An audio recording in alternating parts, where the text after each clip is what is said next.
Welcome to Danube Calisthenics. My name is Achim and today I want to show you how to learn the Neckhold, also known as Ironneck.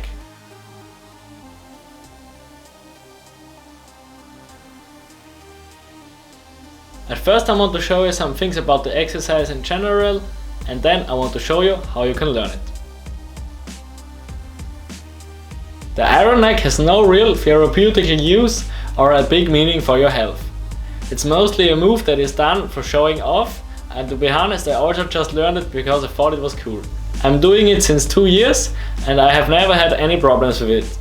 Still, everything you do after this video is at your own risk.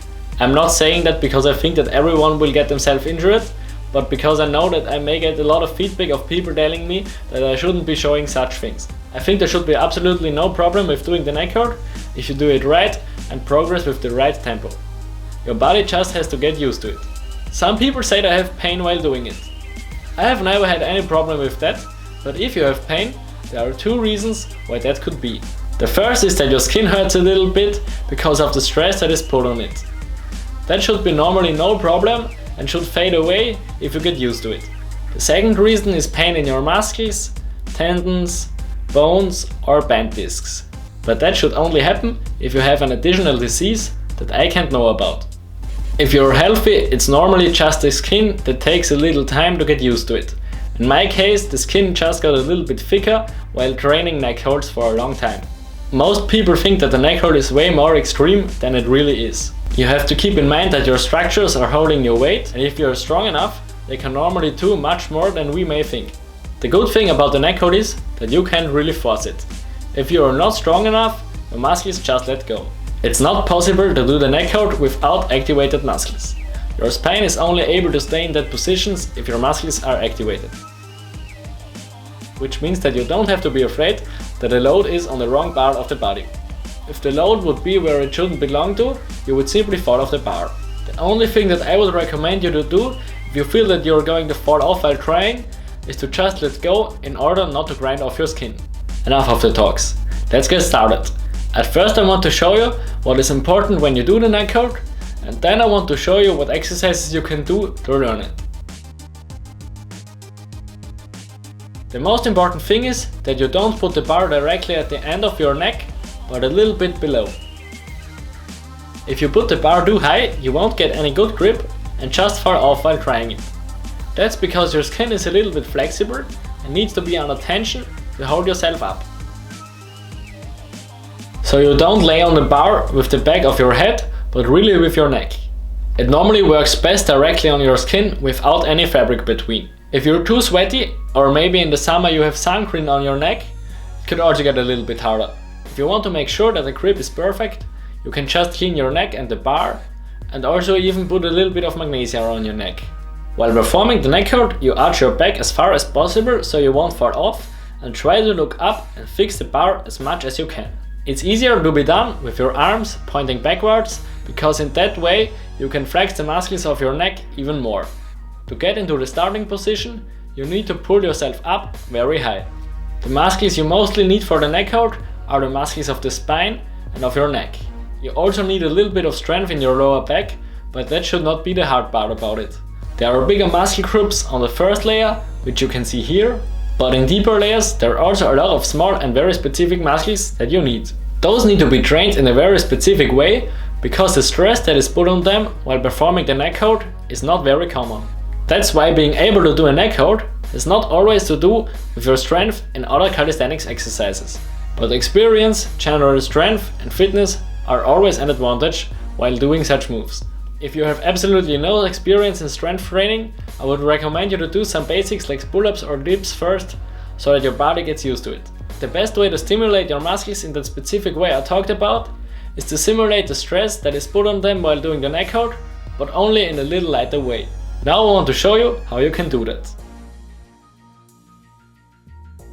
There is basically only one exercise which you can do in different variations that I want to show you to learn the Neckhold, which makes this point very easy. You could possibly strengthen the needed muscles with a lot of specific and isolated exercises, but that would not make very much sense. If you have access to a lower bar, I would recommend you to do it there, because if you fall off, you can just put your feet on the ground. If the bar you want to use is too thick, it gets harder because you can't wrap around your neck anymore. The first variation is to just do the neck hold with the assistance of your hands. If you have a good feeling for it, you can just assist yourself as little as needed. Otherwise you can do it with a few fingers and let go with some of them while progressing. Maybe you will be able to hold it directly with only one finger, because if you're strong in that finger, you can hold a lot of weight with it. The problem you could have with that variation is that your arms would naturally stay pointed backwards, because the trapezius, which you need to push your head up, is also connected to the shoulder blades. This means that they can only be fully contracted if you push them together. Once they get the neck hold, some people are able to fool around without having their hands behind the back. But in the beginning this could be a problem for some. That's why I want to show you that second variation, which I personally preferred while learning the neck hold. What you can do is to slowly slip away your hands from your neck when you start. While progressing, you can go further and further away. The more they slip away from your neck, the more weight gets held by the neck itself, but also the more you come into an ideal position. If your bars have the right width, you can also use the poles for holding on. The principle you use at these pre-exercises is to make the exercise harder step by step by letting go more and more. In this way, the used muscles should adapt to the strain and get used to it more and more. When I learned the neck hold, I tried it a few times every training. I slipped away with my hands from my head as far as possible until I was able to reach the posts. One day I could do it with very little help on the posts, and I felt like I was able to let go. When I did it, my first neck hold was done. With this method, it took me around 2 months to learn it. I can't guarantee results in a fixed period of time, because everyone is different and learns differently. But I think that the neck hold is definitely an achievable goal for every moderate fit person who has the willpower to learn it. It's very important to keep in mind that it's possible to achieve it. Your mindset about an exercise seriously influences your approach and how you train it. That's why people who think that it's trainable easily get it much more faster than people who think that it's almost impossible. I would recommend you to train it every time you got the opportunity, unless you get soreness in the used muscles. If you don't feel anything special preventing you from it, you can probably do it a few times every training, up to 6 or 7 times a week. Just listen to your body, it normally gives you the right signals anyways. The most important thing is that you don't help yourself much more than needed.